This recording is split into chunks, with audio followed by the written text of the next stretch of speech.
Guten Morgen. Guten Morgen. I say Guten Morgen because I actually just today taped Michael Wenzel from St. Louis City for the Saturday game for the pregame, and he was awesome. Did you brush up on your Deutsch? A little bit. When I told him that George had lived a few years in Bochum, I did the swap, Bochum? and he looked at like I've been practicing. It just all sounds like angry spit. It really is. Have you ever seen the reels, where it's like they give the Italian version, they give the French version of the word, and it's like Schmetterling, which is butterfly, and it's a running joke in our house. I do like the fact that beer is just beer, and it's just one letter's different. Yeah, all you gotta say is ein Bier bitte, and that is a beer, please. Or just stare at them and go, beer! Yes, or if you leave your cup uncovered, they will fill it. You have to take your coaster and put it on top. And then sometimes they'll come and flip your coaster off and fill it anyway. I learned that the hard way. It's good people. Yeah. I was with there was a soccer team, a football team, who was telling me about how their beer was better than Dusseldorf beer because that tastes like piss. And so they kept making me drink. Sounds very Deutschlandish. I said, I put the coaster on, and they said, nah, that doesn't count. How are you doing, by the way? Good. Jealous. Why? Because you had Travis Thomas on Soccer Dad Pod, and he was totally on my list, and I'm like, damn it. I met him in September. I should have got him on. Now, in fairness, we do try to keep a brain-body separation between the two shows on purpose. I'm still going to ask him. There is no whiteboard. Maybe there needs to be a whiteboard. There probably should. We attempt to keep the Venn diagrams not too overlapped. But he's so his stuff can apply to either. He can go on any podcast, honestly. Yeah, for listeners, Travis Thomas was over on Soccer Dad Pod side about a week ago or so. Well, a couple weeks. Just you can go to Soccer Dad Pod. February-ish. Travis Thomas. Yes. There you go. Well, get description. You know who he is, but go ahead and give your description. So I'd known of him because I had done some work at a place where he has spoken. It's called the Undivided Center out in Chesterfield. And so I had reached out a long time ago just to connect with him. He did. He was working with the U.S. men's national team on mindset, the mental game. And then flash forward, he moved back to St. Louis, and a mutual contact said, you two should meet. And we met at the Daily Bread, had a coffee, and I was like, this guy is amazing. He had just stopped working with the U.S. men's national team, but had picked up SC Dallas. He goes around the country and speaks and kind of talks about teamwork, all the things he talked to you about, teamwork. He's a big improv actor. Well, just crazy stuff. No, it's one of those things. I mean, because you know how we roll, right? Right. There was very little, in fact, none homework done on it. Because excellent. We were trying to, and it was funny because I did read the intro line of his bio. That was the extent of my homework, and it said improv. Like when you go to his LinkedIn page, I always like to go back to, what did you really do? Yeah. What was the first thing you did? And it was like improv, producer, writer, and I'm like, perfect. Yes. I don't need to read anymore. There you go. And we're going to improv here. He's so great. And just when you meet with somebody and you have a coffee, you're like, this is just a good human being too. I'm sure you guys got that vibe. Yeah, he's very intentional. And I think it's one of those things, when you're around individuals like that, especially when it comes to your kids and sport, and you're trying to navigate, when you come across an individual, a coach or a peer that looks you in the eye and is super intent and doesn't make you feel as if what you're saying in real time is stupid, that's a huge positive. And they're super present. He's like his ability to close his stuff down and be completely present for our conversation. You don't get that as much nowadays. No, he was great. And I want to bring up your recent episodes, the ones that we've dropped here, because of how you rolled them out. I love how you threw a subtle missile over the bow of the St. Louis Soccer Hall of Fame. I just said, suggesting, just come over here. Hey, if you're looking for inductees, here's Nikki Thole. Here's me. Which is still, because her records, they still stand. Oh yeah. She was, and because we haven't, the episode will drop with Lori Kaminsky, who immediately comes in after her and goes, whatever she told you, she was 10 times better. She's way too humble. Well, ridiculous good. Yeah, and I think that, knowledge is power, right? and it takes time to move those needles. Yeah. For a lot of different reasons, but as it pertains to if we're taking the sex out of the equation, if you put the names on paper and you list the starting at the CYC to the club to the university, et cetera, and then you add up the accolades, there's a shortage. Yeah. So and I think more people there than even we. Like I knew of Nikki Thole, but it took Jackie Billett to remind me and say, here's a connection. It's like, duh. So you go through that and you're like, duh, and like, let's just make these well known. So you just go to the well. We'll build the well. I think that this is why does St. Louis have to be so stubbornly different in a lot of really good ways and bad ways, et cetera. But when it comes to soccer in particular, you know, doing the show on our side, and now I'm learning on the Soccer Mom side, we don't have, it's an infinite line of names that you can put on these mics to tell these stories. And, you know, so then you try to weigh them or value them, or like, okay, well, what's better or worse? And it's futile. Yeah, it's because every story is a comparable. great story. Yeah, and I often tell our guests that are wondering, like, I don't know what I have to offer. You have to offer something. Some part of your story will resonate, maybe not with one, but with somebody else. I've phrased it. I've coined it the Kelly Nelson theory. You know, she fought me on and she's, it. And she's listening. Yeah. You know, she's like, she fought me what on are you it. talking It was about? like, well, I only played this level and blah, blah. But how, you know, the reaction her podcast got was like crazy. Well, because people can relate. Yeah. And I think the relatability of a lot of this is really what's driving the interest level, because everybody can say, oh, yep, been there.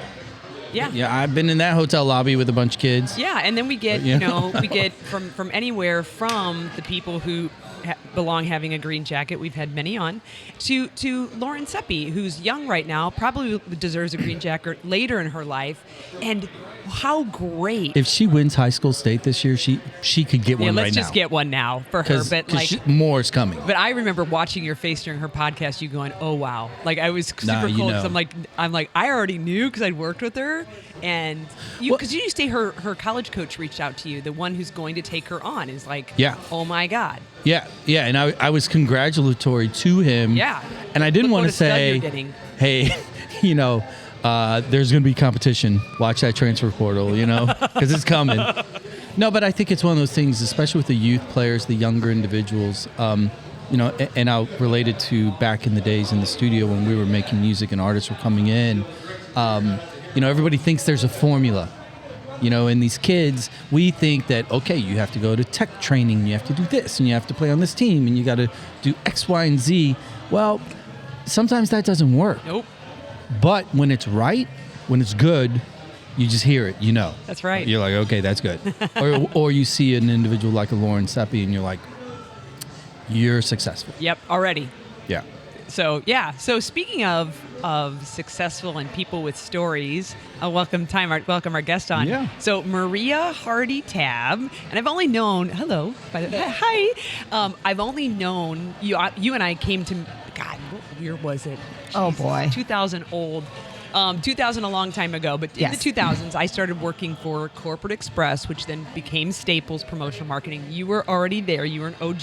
Yes. And so we met there, and you'd already had you two boys. Yes. Your firstborn, Justin, was, you know, I remember you being like, and he, you know, whatever, you know, tore something up right before I had to come to work, or you know, all that fun stuff. Oh yeah. And then lo and behold, we find ourselves getting ready to have children at the same time. And your youngest, my oldest, Donovan and George had played, you know, ended up playing together on the same team, which was so. You and I had been done with the job. Oh yeah. And we were like, I was like, Maria, and I was on like, the sideline, and I was like, Siess, because of course that's how I knew you. That's right. So I prefer to stay that way.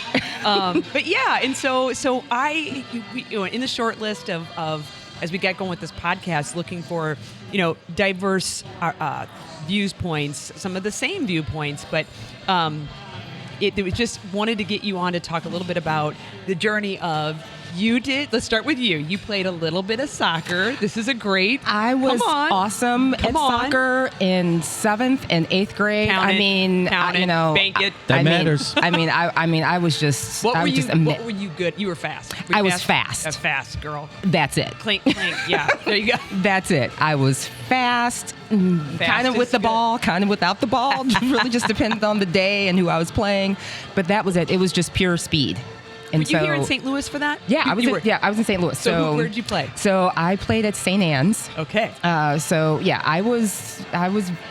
like, I would say it's like 7th and 8th grade. I think I just kind of topped out at 8th grade because at some point you needed more than speed. You needed a little bit of coordination. You may want to keep the ball. It totally depends on who you're playing. That's right. Well, that's true. That's true. But if you're a forward, you kind of need to keep the ball. Yeah. At that point, I'm like, you know what? I don't think this is just not my thing. So. What was your thing? Remind me. You went into, was it music, drama? What? I did theater in high school. So, but I was the behind the scenes. So I did the lighting and the sound and all of that. The production of it. You pushed the button. I loved all you of were that. the Oz. Yes. There you I go. love how you said that. That was my thing. That was not my thing. And soccer was not my thing in high school. So, and we did actually very well in high school. I think we won state maybe our senior year. I'm like, we did pretty good. But that was not my thing. You're like, nah, I'm good. No, I'm good. I'm totally good. So fast forward to the time, when I met you, 2000 something. It was before 2006 because that's when your first born, my second born. But Justin got into some soccer. He got into some soccer. So here's the thing. Justin is how old now, by the way? Justin is, he will be 22. Shut up. Yeah, I know. And Donovan is 18. And he just turned 18. Oh, my God. Yeah, a little scary on both sides. Oh, my God. But so here's the thing. Justin was going into grade school. And being the mom that I am, like, well, I don't want him to go to a new place and he doesn't know anyone. So he should play on a team or something. Probably football, since football is my natural favorite sport. Name your people. I'm a Steeler girl. JP's. The wrong division. The wrong conference. Well, when the St. Louis Rams were here, I was all in. They are not the St. Louis Rams anymore. Fair enough. So I'm all out. Fair. You mentioned another team, though. Was it Raiders? Yeah, I'm also a Raiders girl, but that's her husband Ken's in the background. If we hear him, he's Well, shaking I mean, his was head. that like a movie thing? I mean, 'cause- Okay. Well, here's how this actually got started. So, with football, I thought I was going to be a football cheerleader at some point. I like the Dallas Cowboy cheerleaders' outfits. They did a whole movie about them. Iconic. So I like the outfits. The next favorite outfit were the Raiderettes. So I liked their outfits, and then I liked black and silver, and I'm like, oh, that's kind of. And I like John Madden, so I'm like, okay, this is kind of cool. Marcus Allen. All that. So I was loving all of that. But for me being a Steelers person, so I was born in the 70s. Yes, I don't sound like it, but yes, I was. And I'm Ditto. with you, girl. and in the 70s, my birthday is in January, and it's in January 13th, Capricorn all the way. But the Super Bowl was usually around my birthday. So I would have my birthday party, and then by 3 o'clock, all the kids had to leave, all the adults came in. Right. And so in the Had 70s. a different kind of party. And different kind of party. So, I mean, who was in the Super Bowl for, in the 70s. So that's Steelers. So I'm like, well, they must be really good because I keep seeing them every time I have a birthday party. Do you still like Terry Bradshaw, though? Does he get a little insufferable at some But I think that's just points? him. So I've just learned to just live with it. Yeah, right. But I was a Mean Joe Green girl. I'm like, I'm a big defensive girl. But so that's kind of how we started thinking about, well, with Justin going to the grade school, maybe he can find a football team because, of course, I'm a football mom, of course, right? I mean, it makes complete It makes sense. complete You sense. wanted to be a football cheerleader, therefore he should be a linebacker.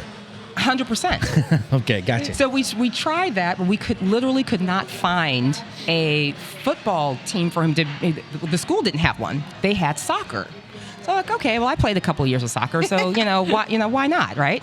So put him on the team, but at least he'll have some friends, right? Yeah, social. And then This was a social move It was for a you. social move. For sure. And then all of a sudden, he was good. I mean, he was scoring like 10 goals in a game and not really even trying to. He Little would 5-year-old Justin Yes. just burning people. It was ridiculous to the point where parents would come and ask me and my husband, like, so how long has he been playing? I'm like, 3 weeks? What do you mean, how long has he been playing? He's 5. Now I You're know. late. It was 3. And we they were started like, 3. "Are you guys originally from Brazil? Is it in the water?" We weren't going to talk about that, but Right. no. St. Louis, born and raised and educated. But yeah, so that's kind of how that got started. So he did really, really well, and then you kind of get to a point where and he also played up because all of his friends. So he's an April baby, but all of his friends were like already like 6. And he's like 5. So he had to play up because he wanted to play with his friends. Yeah. So, and he's usually been bigger anyway. So that kind of got started. And then it's like, hey, do you want to play for a club team? Sure. So his regular coach, went to play, was the club coach. Sure. You want to travel? Sure. And then all of a sudden we're a traveling club team at 7. Who was the club you started with again? I can't remember. Fuse. So it was Fuse. Okay. Yes. So that's kind of So how then it got, little brother says, I want to play. Oh, yeah. Well, because he was already playing on the sidelines anyway. So he had his own soccer ball. So at 2, he's running around with the soccer ball. He's kicking. He's doing all the stuff. So he just all of a sudden was like, yeah, I want to do what he's doing, but I want to do it better. So I want to beat Big Brother at his beat Big game. Brother. Sounds like a middle child. So yeah, for sure. And so you take them. Did he get involved the same way, Donovan, like with some CYC? Yes. So CYC and then club. And then club. Yep. And then club plus. I guess you want to call it traveling, and then National League Pro, and just kept going. Wow. Mm-hmm. So, kind of growing up into the process, having not really done it yourself, either of you, was there ever a moment where you're like, shit, this is a lot? This is because it is soccer is different in St. Louis. We were talking about it earlier for a multitude of reasons. But what I would call like the big 3 sports: football, basketball, baseball. It's somewhat confined. I mean, I get it. There's travel leagues, etc. Yeah. But soccer early on in the process, you're moving. Yes. And especially if the child is thriving, it's almost like there's this relationship between advancement in play and mileage on the car. Oh my gosh. Were you prepared for that? Ooh, prepared? No.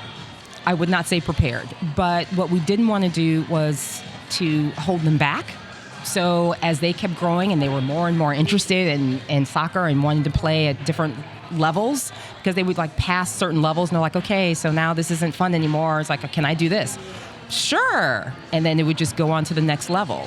But yeah, I would say it was hard because they also played the other sports. They also played Donovan played baseball for many years. He played basketball for many years. And then on top of that, soccer. So out of the 52 weeks of the year, we maybe had 2 weeks off of nothing. So, but then that just became our life. That was just our life. Familiar. Yeah. Every parent listening's like, yup. Yeah, people are in their car like, welcome to the club. Yeah. So, I remember being at Fuse's, the Rams facility. They hate it when people still do it. It's just easier to know. Yeah. Well, it's like Riverport. Exactly. It will It'll always be Riverport. Exactly. You're up on there's that hill there, and watching, and Georgie had just gotten involved with this team, and I'm like, I heard Donovan. I heard the word Donovan, and there's only one I know, Donovan. And then I'm looking over, I'm like, is that Maria? And I come over, I'm like, oh, are our kids on the same team? Yes. And so it was a fun kind of thing. So I want to get to those boys in a little bit, but first, Justin. So when we had kind of chatted about this podcast, you told me that Justin was that kid who, really good. Remind me, what part of the field did he like playing in? Anywhere or? I mean, honestly, offender, he could really play anywhere. He started off with defense because he was all about, I'm going to protect the house. And then his speed, he was faster than everybody else on the team. That's awesome. So then he kind of moved to forward. Okay. And did very well. And then, he was, and I think we're going to have a lot of these stories, he's a COVID kid. Yes. So where part of his soccer journey did COVID kind of stunt that for him a little bit? Yeah. So he was class of 2020 for high school. Oh, So let's see, everything kind of shut down sometime in March, something like that. And all of these ID camps, all of these traveling to all these colleges, all of that just stopped. Just done. It's gone, right? And we were like, okay, so now what do we do? I mean, the people locally here knew him and knew of him, but he was trying to kind of venture out a little bit. And then all of a sudden it's like, yeah, you're going to venture out to, your living room. Right. And that was it. So then he said, okay, well, maybe I need to kind of focus on like the college with the program that I actually want to study. So he's at Maryville right now, doing very well. Will be graduating. He's doing well. But on the soccer side of it, he just kind of fell out of it. Yeah. Unfortunately. I mean, a lot of programs fell out. Yeah. I mean, that is very true. Programs stunted. Small clubs died. Ours did in Oakville. And honestly, I opened the mindset part of my business with not this intention, but it was coming out as people were starting to play again. Remember when they're playing outside with masks on? Oh, yeah. Where I literally got 10 clients in 1 week, and I'm like, and it doesn't make the problems, it just exacerbates what was already there. Playing outside with masks on. That's like, supersize my extra value meal, but with Diet Coke, please. Please. But stop. And I'll take just the medium fries, not the extra large. Not the supersized. Please. So that was an interesting part of his journey. Did he end up not, because of not practicing all the time, did it just fall away, or did he just decide, did he found his love on the education side? He did find the love on the education side, and honestly, with that particular soccer team, everything was already set up, and everything's already gelled, everything, because they were just kind of sticking with what they had, and really kind of getting people back into, or getting the team back into playing, and all, and so he just, unfortunately wasn't able to be a part of. Now he was a part of the program, he would train, and he would do all of that, so he was almost like another coach, but he didn't get the full opportunity to actually play. Yeah. So let's just catch up here a little bit. We're talking about your oldest, yes, Justin. Yep. He was at CBC. Yes. And let me focus on him for a second. He played early. You were talking about like, oh, okay, there's something here. You guys end up sending him to CBC. Did he choose CBC? Were there other schools available? Or? Well, my husband graduated from CBC, so there were no other schools you're going in the there. world other than CBC. So Ken this is like, was, what are you talking about? There's no other schools. So there was CBC, and then there was homeschool. Yeah, so. This was CBC. Maria's like, nah. CBC or get out of my house. Pretty much, yes. Okay, got it. So decides to go there. When you guys got involved, he's there, he's playing. How early was it in the process that you had the opportunity to sit down and meet or chat with Terry Mickler, knowing that if your boy loves the sport, you're at a school with a coach that's pretty good? He's been around. Did it? I mean, obviously, if you were a CBC grad, you knew, Dad, I mean, he's nodding yes, that, hey, we're pretty good at this. Yeah. Was that part of the equation, too? Was he aware of it? Oh, yeah. Mickler was absolutely. So, I mean, they would actually have like separate conversations, like side conversations of, what are you wanting to do after you graduate? And shout out to the team that won state for Donovan or Justin's crew at CBC. What year was that? 2018. They won state. Right. So, shout out to them a little bit there. But yeah, he was having those conversations with Mickler, and I think this is when you don't realize the time that you are not promised. So you figure, hey, I've got some time, and there's plenty of camps, and I've got coaches on at the high school level. I got coaches at Fuse. They all know me. They know my skill. Great. So I've got time, probably like April and May, to really do these camps, and then I can pick and choose. And that's not how that worked. No. In an unusual circumstance, because normally that would work. Exactly. So it was one of those things that's the one piece that was just like, gosh, obviously the pandemic was just horrible for everyone, but that's the piece where it's like, if I could have that come back for him, I would love for that to come back for him, for that opportunity to come back. But we all know that can't happen. So yeah. So did that change So- anything for then Donovan? So the younger brother by 4 years. 4 years. Did he notice that? I mean, he's younger, obviously, and is like, huh. Oh yeah, he noticed it big time, big time. Because then he and Georgie would have been freshmen. Yes. Yep. Practicing out at their respective high schools with masks. Right. exactly. So yeah. So for that And Diet Coke. Diet Cokes. So yeah, that whole freshman year of soccer was like, I think they played like Ridiculous. 6 It was games so and then that weird. was it. It was I think the dumb. team got COVID and that was it.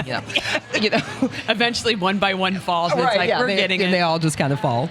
But yeah, then sophomore year he was able to he moved up to varsity, and so he played sophomore year, junior year, varsity. Oh, wow. And then senior year, which was this past fall, Yeah. he actually got hurt. He tore his ACL in March, so actually will be almost a year in a couple weeks. And so, of course, we're thinking, well, that's just March. He should be okay by like October, right? So he can come in because he's thinking, I can come in for playoffs. And we're like, yeah, playoffs. And then we're like, this is taking a little longer, as it should. The process needs to take that long for him to be healthy. And so he totally missed his senior year of soccer. And the year before, they had won second place. Oh, it just hurts to say that. It's kissing cousins. Oh my God. Awful.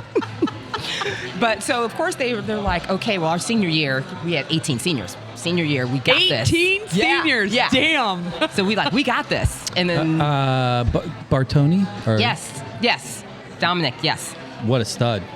That kid is, he's amazing, and he's a good kid. yeah. He's a good kid. I heard he's going to SMU now.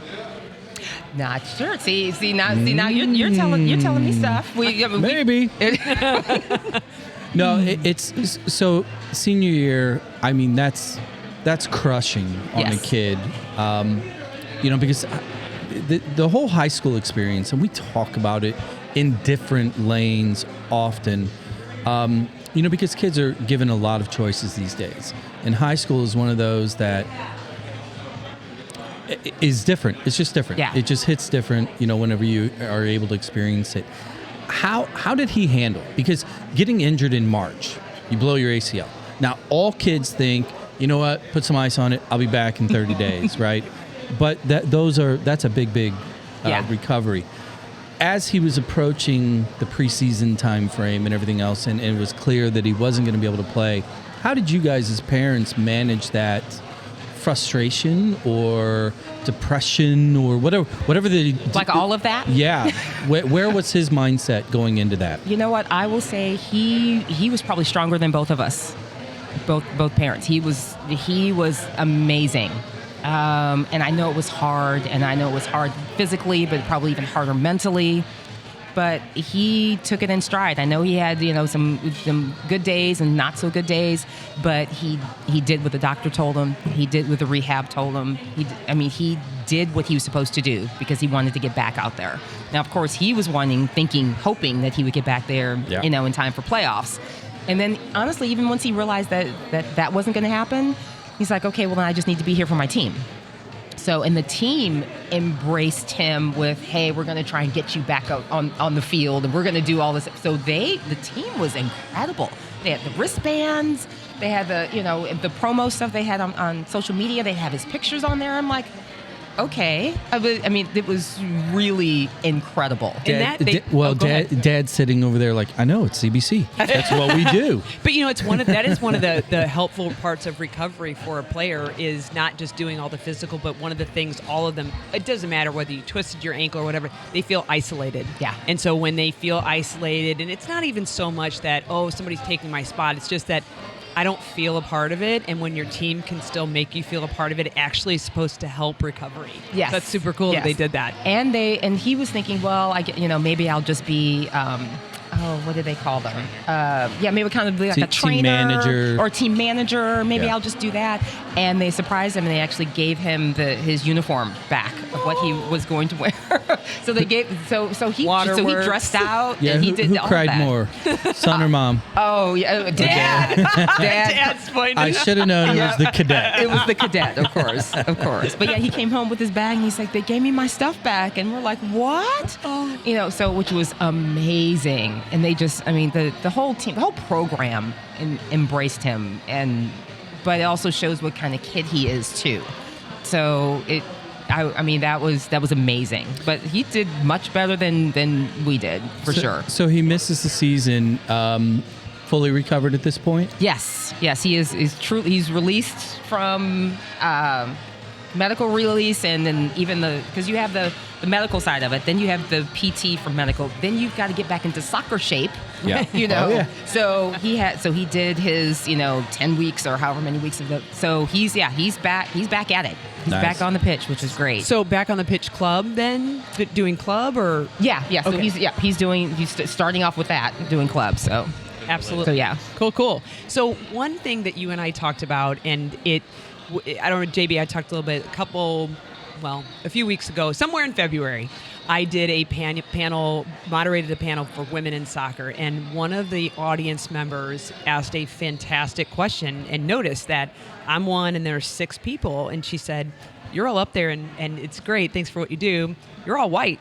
And can you talk about having more diversity in this sport? And you and I talked about it being okay to talk about ahead of time, because you had Justin, your oldest, Donovan, when Georgie played with him, I think was the only black player.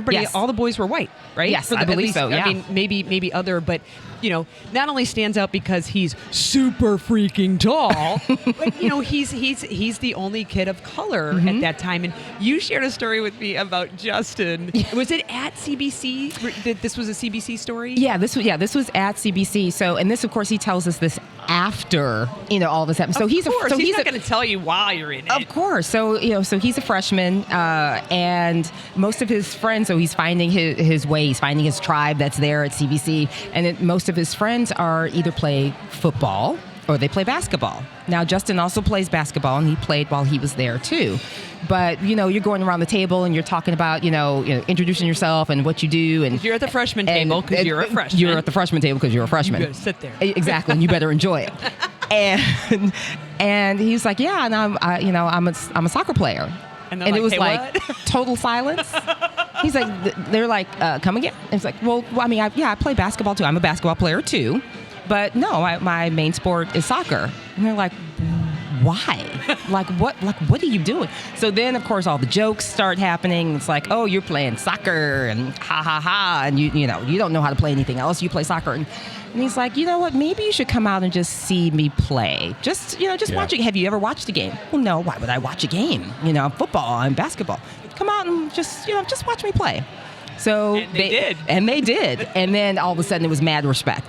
Man, we didn't realize you ran all that time out on that football field, and you're doing, There's no timeouts. Right. It's like there's no timeouts, and then you're trying to juggle a ball with your feet. You're not picking it up with your hands. Why are you using your hands, man? What are you doing? And why is that a penalty when and when it touches your hand? Like all of this because Did he say they were like, and you use your head? Yeah, and it's like, what are you doing with your head and with the ball and then you scored with your header? What is that? And all of a sudden, they were like, wow, we didn't know. We just had no idea. They stayed in their bubble of football or basketball. Right. And he was able to say, and he's the soccer guy who knows how to play basketball pretty good. So he was good. It's funny because I think that historically St. Louis has been completely dissected in that way, specifically from a sports standpoint. Soccer was just such to a degree, a quote privileged sport. Yeah. throughout the suburbs, and then obviously the MCC schools in particular in Missouri dominated the scene. But on the flip side of the equation, the basketball scene, the football scene within the St. Louis area was the exact opposite for the most part. Now, that is not rare in America, but when it comes to soccer, you go to the Southwest and the LA communities, or you go to the Northeast and the New York communities, even throughout Texas, color is much more present. Oh, absolutely. In all of those. So for you guys kind of coming into it, was there a certain amount of did it matter to you, or did you feel like this is cool? We want to break down a little bit of a wall here. Was there more to it from a color perspective for you as a family to have your boys thrive in a sport in a town that has predominantly been white suburban kids? Yeah, and I will say probably for my husband and I, there was no expectation of me saying more. We always assumed that he was going to be the only black kid that was probably on the team, maybe one of two, maybe one of three at the most. But we also knew, and we could see as he progressed, that it was kind of getting fewer and fewer, and part of that I think was just dropping off, because like I said, Donovan played 3 sports for like 3 years. Yeah, choice. And then there's choice, and you just kind of drop off a little bit. But I was never surprised. And he always felt welcome. We felt welcome. So it was never a issue. It wasn't something that was like, no, you're going to focus on soccer to make a statement. It was never that. That's what he really enjoyed the most. So we kept, if he had started and wanted to be a hockey kid, we would be hockey parents. Oh, that's worse. No, he chose wisely. Yes, I will agree. I will agree that we have friends that are soccer parents. That are hockey parents, and as they go to practice at 10:45 at night. Yes, in a place that's freezing cold. That's supposed to be freezing cold. That's the whole purpose of it. Did Donovan have the same experience, or just curious, in that 4-year gap, did you notice any changes that maybe other people would not notice? You mean just with the makeup of the team? Yeah, makeup of the team, or was his experience any different? I would say Donovan's experience was maybe a little bit more. There's probably a little bit more diversity with his team than I think than what Justin saw. Interesting. So in those 4 years, in the 4-year difference. I would definitely say there was a bigger difference, and I don't know if more and more kids and more families were kind of discovering soccer, and so they're like, hey, let's try and get more involved in this, or my son has a friend of a friend and they play soccer, and then all of a sudden they want to be a part of that community. Well, I can say just from the cheap seats, being on the sidelines at a lot of these events all over the country, following my son. There's this debate in U.S. soccer at the top level on the men's side in particular that is like, well, why has the U.S. not won a World Cup, or et cetera? And there's this line in the argument that is always like, well, the best athletes are playing basketball and football and baseball. And we all know that to be, come on. But the reality is, there is a significant increase in kids of color that are playing the sport across the country, and the athleticism is extremely apparent. Yeah. So I think that what you're describing, the decisions that your boys have made, I think that's just indicative of a shift in the popularity of the game as well. Yeah, I agree. Totally agree. Because when you along with that, with City being in town, I was curious with having St. Louis now having its own. You don't have to look to places like Kansas City. True. Hold it together, JB. Doesn't like it when I mention it. But you don't have to look to other. It's not even good for barbecue. Okay. Oh, there we go. But if you have it right here, you can drive by on 40 and glance into the training state. True. Right? Has that impacted their even obviously one excitement, but two? Yeah. That there may be even friend groups of athletes that are like, oh, look at this legit sport that's now in our town. Exactly. Right? Yeah. No, 100%. And I think that's probably one of the bigger differences between our oldest Justin and Donovan. Just having that a new atmosphere. And even, honestly, Donovan had, maybe an opportunity to even try out for them. But then, of course, you can't play high school. So then that's the whole, But yeah, that's I think what having City here is amazing. And I think it's just getting more and more kids and families just interested in the sport. And that's what you want. It's a beautiful sport. I mean, it's why it's the world sport. Mm-hmm. You know, it's like because I'm envisioning this conversation where your son's sitting down with all his buddies and they're all making fun of soccer, ha ha ha. You know, and it's like, okay, 150 million people watch Super Bowl. Great. Well, 2.5 billion watch the World Cup. You know, it's a sport for everywhere. Right. And then you get into the social media aspect of it. Yes. You know, you go on Instagram and it's like, oh, look at Braun, look at all these other, whatever, look at Ronaldo's account. You know, well, I think some of it had to do with because I think Justin's friend group, obviously they knew about soccer. They could probably mention Messi, because who can't? Right.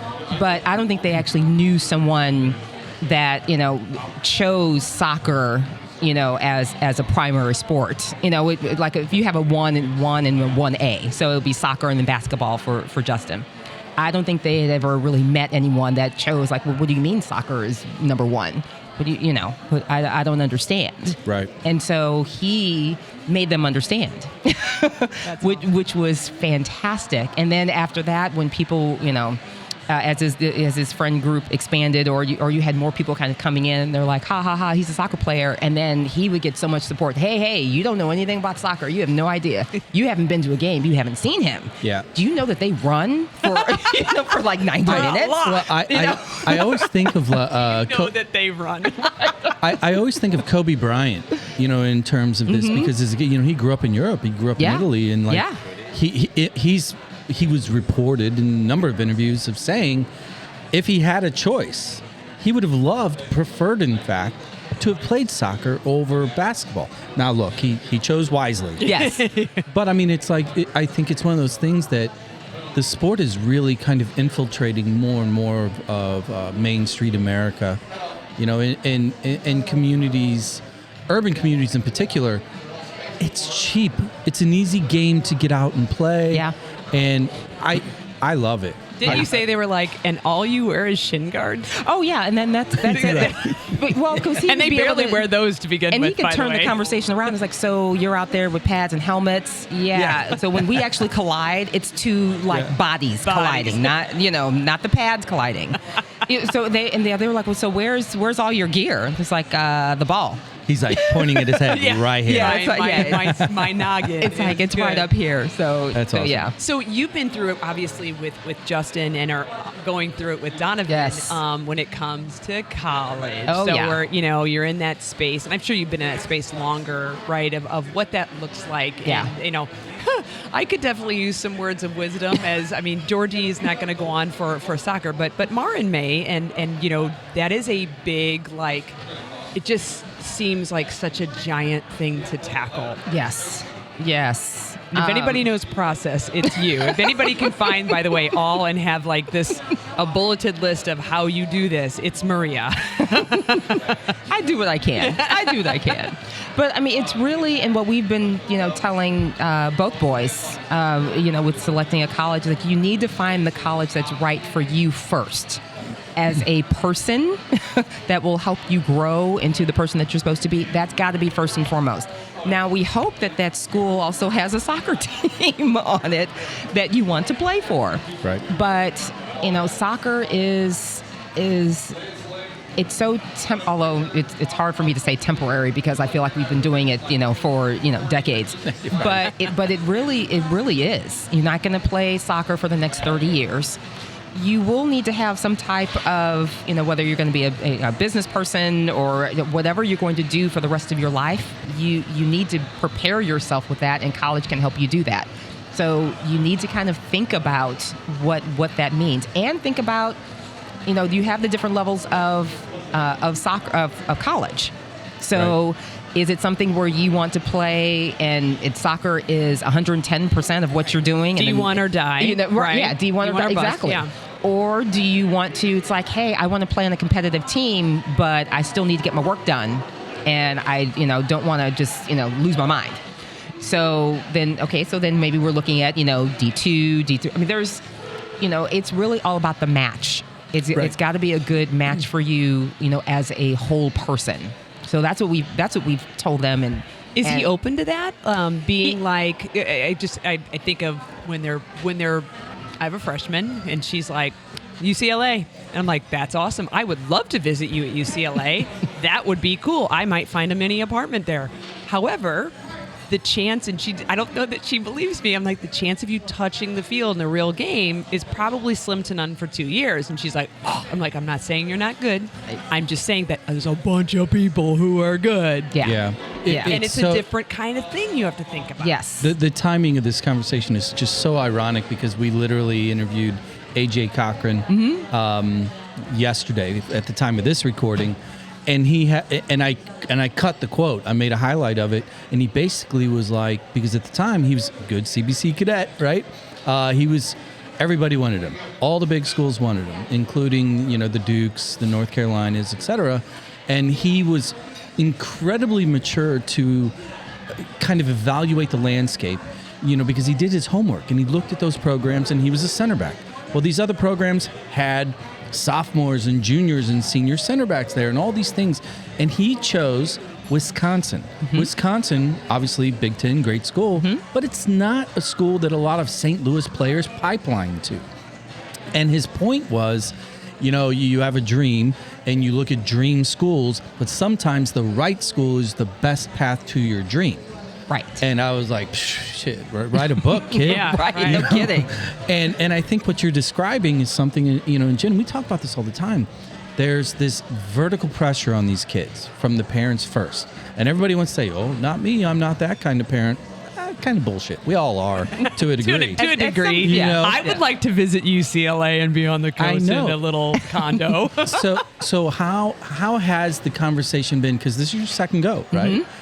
How has been the choice, the evaluation process in managing both professional, academic expectations as well as social, personal, athletic? Yeah, I would say we've really let him kind of choose that. I mean, he's wow. We keep hearing that theme. Let your kid choose. We've let him choose to a point. Is that $40K a year, $50K a year? Whatever kind of loan he can get. No, I mean, because really we whether soccer was going to be a part of it or not, which it's going to be.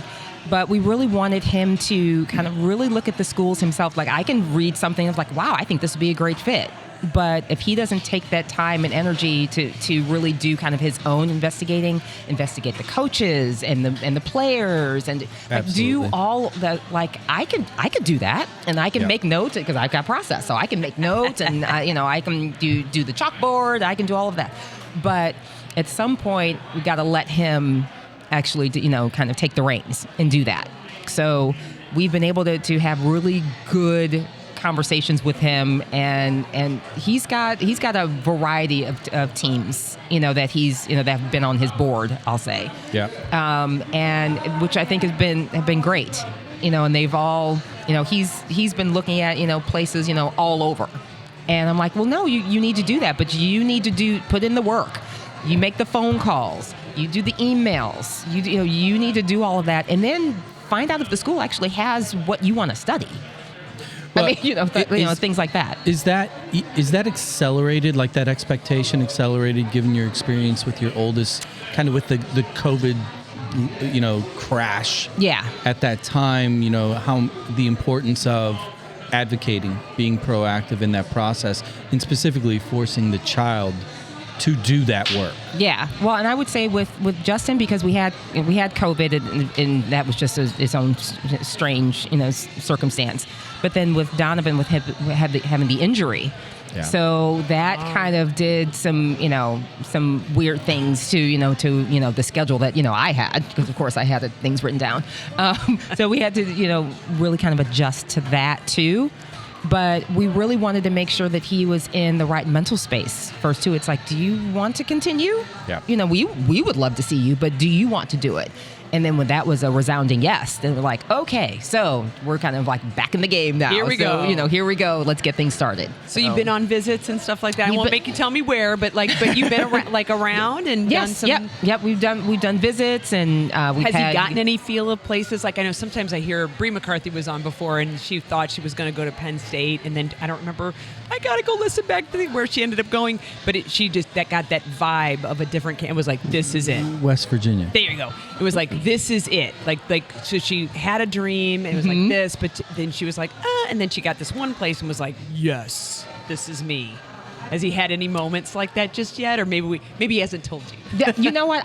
That's probably true. He probably hasn't. Keep this to myself. He probably hasn't You told gotta us totally. You got to so. check his Insta account. Yeah. Who Oh, you yeah. following? Let me Who check you your story. following? Yeah, no kidding. No kidding.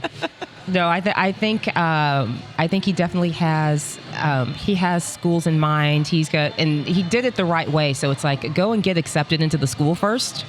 So at least that's not an issue. It's like Right. because you can't play if you're not accepted into the school. So, Well, it's funny. I was having a pint the other day with a friend, and we were talking about exactly this process. And he kept on using the term reach schools. And finally, I asked him, I'm like, well, which part of it, the academic or the athletic side? Because that's one of those things that most people don't dissect. no. They just say, UCLA is a reach school. Well, yes, it Yes, is it on a is. whole on Yes. every level. On every level. So, is your son are you guys part of managing the expectation as he does his independent search? Oh, that is a great question. I would say we're in the background enough where we're paying attention to what he's doing, and then we'll ask him kind of like poignant questions. Have you thought about X? Do you know that they've made this change? Do you know that they allow for this? Kind of like, and he's like, oh no, I didn't think about that. Let me go back and look and investigate. So we kind of do that because we still want him to, feel like he's, taking complete control over, what he's doing. Although we are in the background and we're helping to guide. But I think that's the role of the parent because, of course, I can tell him, yeah, go to that school. But then, if he goes there and he hates it because he didn't select it, he didn't have any part in it, then he's going to be sitting at home with us. Which is not the plan. And that's not an option. And that's not a thing. So. That's why we didn't homeschool you, kid. Right. Getting back to that, yes. There was and I didn't ask you about this. I'm hitting you with this because it just came to my mind. But a long time, well, it feels like a long time ago, a couple years ago, you and I talked about name, image, likeness. Yes. And I know that that would take more than one podcast. So I don't know enough to speak intelligently about it. But is that something that factors in? I don't fully understand the whole damn thing, but does it not? Is it something he thinks about, or the schools present? How does this come into play? I think the schools do, and I don't know if it's at every level that the schools present, but I would think that they would almost have to now. So you were looking into it at one point, like you educated me on some of it. I was like, oh my god, because it was brand new, and we're like, oh, so because I never understood how you could have a athlete, and then they couldn't get a job because they're playing. Couldn't that get, is their job. That is their job, Right. but that doesn't pay. So now they're trying to find a meal, trying to put gas in their car, trying to do all of this stuff, and it's like, but they can't make any money.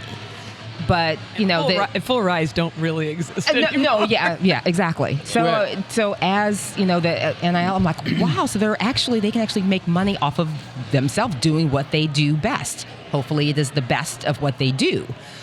So that's where we really started kind of getting interested in it, and I think it's because the rules have kind of changed, I think now, and they're trying to put some parameters around some things, but at some point I think it's going to be kind of a cut and dry thing. I just don't think we're there yet. Yeah. I think they're still trying to figure out the makeup. It's really kind of the wild, wild west right now, and it's primarily being driven by college football, to a lesser degree college basketball. Yep. And really the third segment is actually female athletes, because NIL, they're really looking for brand. They're Yes. looking for idea, and these are basically sponsorship deals for these students. And in soccer, it's going to become more prevalent because on the men's side in particular, they're limited to 9.9 scholarships. Well, you've got 23 to 28 rostered. Yep. The money's not there. No. So a lot of these big programs are going to boosters, and they're trying to figure this out. And it's this weird thing because the people putting the money in, moving forward, they might not actually have a brand need.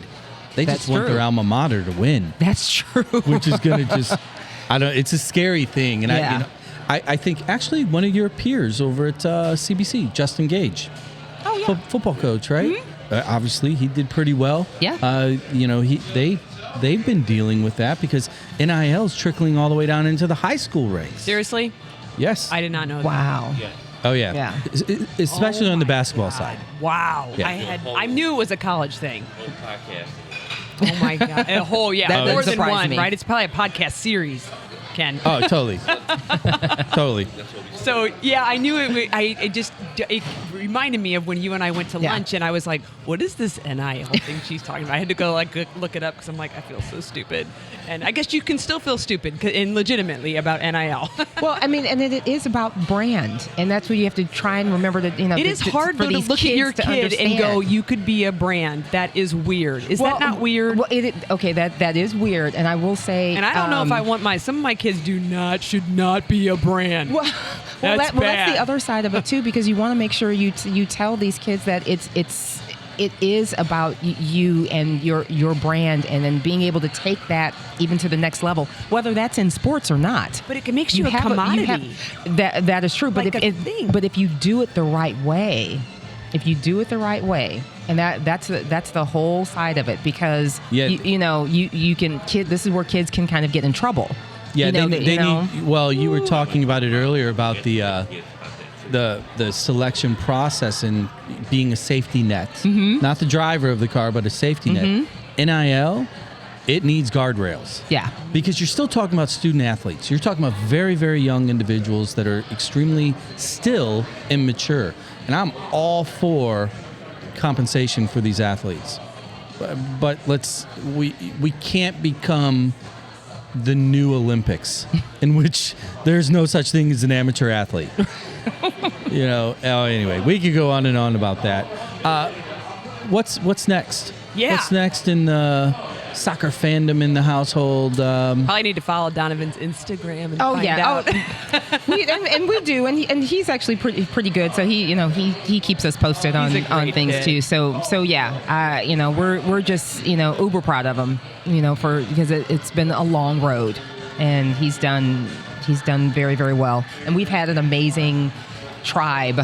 Family and friends, and soccer families, and all of that were really, his cheerleaders are really just trying to get him back to where he is now. So it's been That's awesome. It's been good. Can't end though without words of wisdom. I try to always ask it when I remember, but I've got one who's 8, so we're still going through the process, and I've lived it. I've played college soccer, but it doesn't matter. Things are different now. Words of wisdom to your dreamer kids, or sometimes they're the parents are the ones dreaming, but words of wisdom of if you could go back and tell younger Maria, who was like, what's happening right now, but what is a good things that you've learned that parents can look to as their kids are going through this process? Oh, that is a great question. I would say, really, honestly, just take the time and just enjoy it. When they say it goes fast. Now when we were traveling all over the country, for 52 weeks a year, it didn't seem real fast. Are we there yet? Exactly. Yeah, and then we were there, and that was the parents saying, "Are we there yet?" Right. I would say because things are just kind of you're winding down, because we wind it down from him playing 3 sports to them playing 1 sport, so that was an adjustment.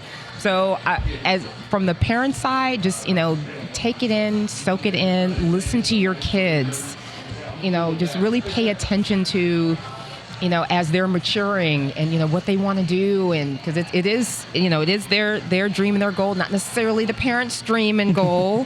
So What? I know, right? That's what I said. Wait, my name is on that check. It always and forever. But also, which is actually a really good point that you say that too, because sometimes you need to pull that curtain back and let them know, hey, this is kind of what we're spending, and because that was very eye opening for both boys. They're like, you all spend all of that. You mean spending? Still, that's yes. gone, dude. It's like we're still spending. So that was Welcome to the hamster wheel. Exactly. But also having that great support system at at all levels have been great. We traveled with some of our best friends, and then some of his best friends are the ones he travels with, that he's played soccer with for 10 years, 15 years. So enjoy it. Just enjoy it. Wise words. There you always. go. I mean, what more do you need to say? There you go. Have fun. Don't be that person. Yeah. That's a and bumper if you do, sticker. keep it quiet.